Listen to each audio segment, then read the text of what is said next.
दोस्तों नमस्कार, जय हिंद, वंदे मातरम। आप सभी का स्वागत है आपके अपने चैनल गोल्डन पाठशाला में। दोस्तों आज की इस वीडियो में वार्षिक परीक्षा 2024 के लिए कक्षा 7 के विद्यार्थियों के लिए विषय विज्ञान का प्रश्न पत्र हल करेंगे।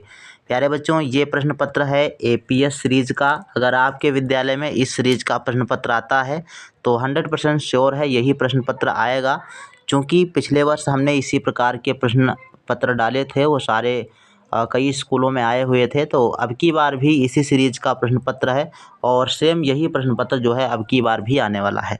तो आइए देखते हैं। सबसे पहले जो है विज्ञान के प्रश्न में ऑब्जेक्टिव क्वेश्चन होते हैं। तो पहला प्रश्न दिया गया है कि सही विकल्प छांट कर लिखिए। का क्वेश्चन दिया है कि इनपुट डिवाइस है, तो इनपुट डिवाइस देखते हैं तो मॉनिटर, प्रिंटर, प्रोजेक्टर या फिर कीबोर्ड। तो जो कीबोर्ड होता है ये आपका इनपुट डिवाइस होता है, इससे डाटा को कंप्यूटर के अंदर भेजा जाता है। तो द आंसर आपका सही है। बाकी मॉनिटर, प्रिंटर और प्रोजेक्टर ये सभी आउटपुट डिवाइस होती हैं, इन पर हम डाटा को देखते हैं। नेक्स्ट क्वेश्चन की बात करते हैं। खा नंबर क्वेश्चन है, दहन में सहायता करने वाली गैस है। तो दहन में कौन सी गैस सहायता करती है? दहन का मतलब जलना, तो जलने में सहायता करती है ऑक्सीजन गैस। अगर ये क्वेश्चन पूछा जाए कि आग को बुझाने में कौन सी गैस प्रयोग की जाती है, तो वो कार्बन डाइऑक्साइड गैस सहायक होती है। इसके बाद है नेक्स्ट क्वेश्चन, गा नंबर, इनमें से कौन जल के साथ तेजी से क्रिया करता है? सोडियम, कैल्शियम, मैग्नीशियम या फिर लोहा। तो सबसे ज़्यादा क्रियाशील होता है सोडियम, इसलिए इसको मिट्टी के तेल में रखा जाता है। तो क्वेश्चन आपसे पूछा जा सकता है कि ऐसी कौन सी धातु है जिसे मिट्टी के तेल में रखा जाता है? तो सोडियम धातु है, क्योंकि यह अत्यधिक क्रियाशील होती है, हवा के संपर्क में आते ही जलने लगती है। नेक्स्ट क्वेश्चन घ नंबर है, जल का घनत्व किस ताप पर अधिकतम होता है? तो ये बच्चों होता है 4 डिग्री सेंटीग्रेड पर सबसे अधिक घनत्व होता है। अंगा नंबर क्वेश्चन है, आवेश कितने प्रकार के होते हैं? तो बच्चों आवेश 2 प्रकार के होते हैं, इसमें बा आंसर सही है। 2 प्रकार के, ऋणात्मक आवेश और धनात्मक आवेश, 2 प्रकार के आवेश देखने को मिलते हैं। नेक्स्ट क्वेश्चन की बात करते हैं। 2 नंबर प्रश्न बच्चों है, इसके लिए आपको 30 अंक मिलेंगे, यानी प्रत्येक क्वेश्चन के लिए 5 नंबर आपको तय किए गए हैं। मतलब यहाँ पर लिखा कोई भी 5 करना है, तो 5 प्रश्न 6 दिए गए हैं, 5 करना है, अर्थात 6 पंचे 30, यानी 6 नंबर का एक क्वेश्चन है। यहाँ पर लिखा है बल कितने प्रकार के होते हैं? प्रत्येक का एक एक उदाहरण दीजिए। ठीक, तो बल की परिभाषा लिखना है, उसके प्रकार लिखने हैं, उसके आगे एक एक उदाहरण आपको लिख देना है।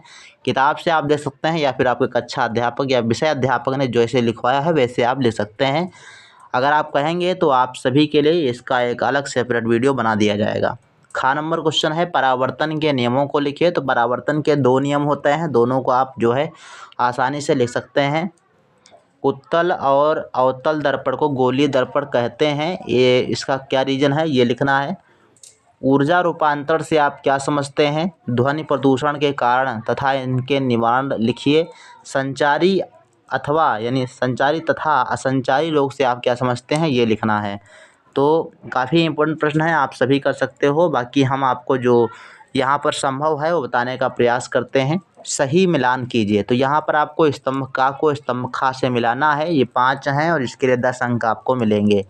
तो प्लेग क्या है? तो प्लेग जो है पास्चुरेला पेस्टिस नामक जीवाणु से होता है। हैजिया ये होता है आपका विब्रियो कालेरी से।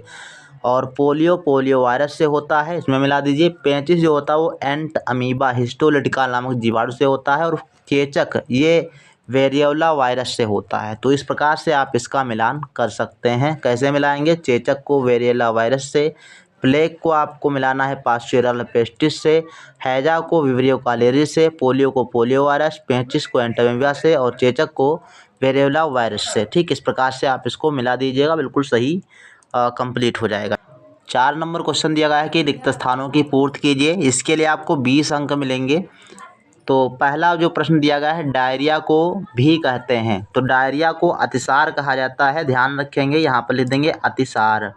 तो डायरिया को अतिसार कहते हैं। और खा नंबर है, म्यूकर एक है। तो म्यूकर एक कवक होता है, तो यहाँ पर लिख देंगे कवक। इसके बाद है नेक्स्ट, फिनाइल डीडीटी क्लोरीन ये पदार्थ है। तो ये पदार्थ बच्चों होते हैं कीटनाशक। क्या होते हैं? कीटनाशक होते हैं, आप लिख लीजिए। विब्रियो कालेरी एक है। तो विब्रियो कालेरी एक जीवाणु है। क्या है? जीवाणु है। बैक्टीरिया है। इसके बाद हम नेक्स्ट क्वेश्चन करते हैं। तो कैंसर रोग है, तो कैंसर एक क्या है, कौन सा रोग है? तो कैंसर एक असंचारी रोग है, अर्थात ये संक्रमण द्वारा नहीं होता, अर्थात ये एक दूसरे के छूने से नहीं होता, तो असंचारी रोग होता है, इसमें भर देंगे। नेक्स्ट क्वेश्चन है 5 नंबर, इसमें भी आपको 20 अंक मिलेंगे। का नंबर क्वेश्चन देगा कि सही और गलत का निशान लगाना है, सिंपल सी।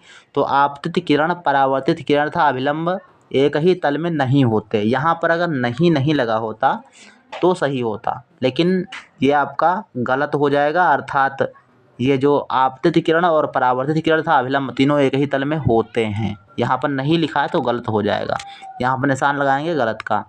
परावर्तन के नियम से आपतन कोण परावर्तन कोण के बराबर होता है, तो ये आपका जो है सही हो जाएगा। परावर्तन कोण और आपतन कोण दोनों बराबर होते हैं।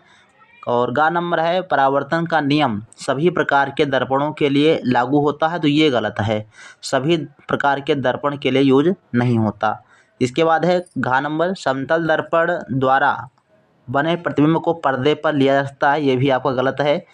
और अवतल दर्पण से कभी आभासी प्रतिबिंब नहीं बनता, तो ध्यान रखिएगा अवतल दर्पण से सदैव आभासी प्रतिबिंब बनता है, तो इसका राइट आंसर आपका जो गलत हो जाएगा, अर्थात अंगा वाला गलत है।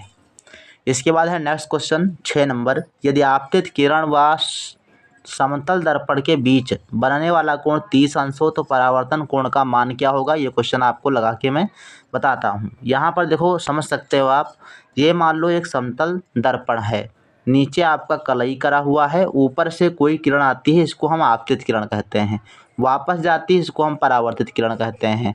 तो अब कह रहा है कि यदि आपतित किरण व समतल दर्पण के बीच बनने वाला कोण, तो ये यहाँ पर ये वाला जो कोण है वो 30 अंश दिखा रहा है। कितना है ये? 30 अंश कोण दिखा रहा है। अब कह रहा है कि परावर्तन कोण का मान ज्ञात कीजिए। तो सबसे पहले आपको यहाँ पर अभिलंब डालना है, एक अभिलंब डालेंगे तो ये पूरा कोण हमारा होता है, अभिलंब से लेकर दर्पण तक का ये पूरा 90 अंश होता है, और ये वाला कोण दिया गया है आपतित किरण और समतल दर्पण के बीच का कोण दिया गया है 30 अंश। तो शेष ये वाला कोण जो आपतन कोण है ये कितना हो जाएगा? ये हो जाएगा 90 माइनस 30। 90 से 30 अगर घटा लें तो आएगा 60 अंश।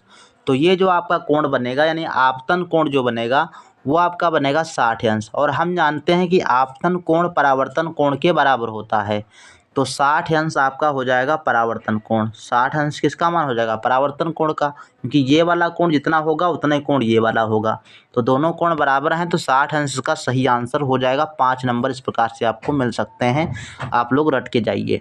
6 नंबर के बाद 7 नंबर क्वेश्चन पूछा गया कि अलैंगिक तथा लैंगिक जनन में क्या अंतर है, तो इसको भी आप देख लेना है, रट लेना है, पढ़ लेना है।